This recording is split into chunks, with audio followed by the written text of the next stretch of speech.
Once upon a time, in a big, lush forest, there lived a little squirrel named Sammy. Sammy was small but very clever. He loved to collect nuts and store them for the winter, just like all the other squirrels. However, Sammy had one problem. He was afraid of heights.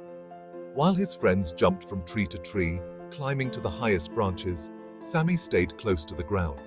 He always watched them longingly, wishing he could be as brave, but the idea of being so high up made him tremble.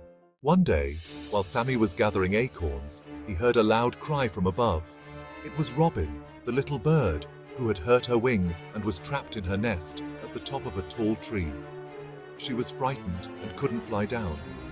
All the animals gathered below, but no one knew how to help. The branches were too thin for the bigger animals, and the other squirrels were busy preparing for winter. Sammy's heart pounded as he looked up at the helpless Robin.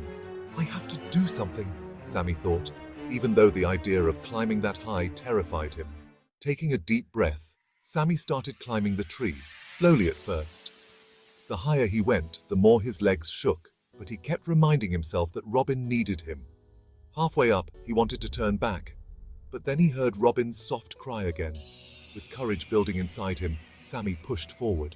Finally, he reached Robin's nest.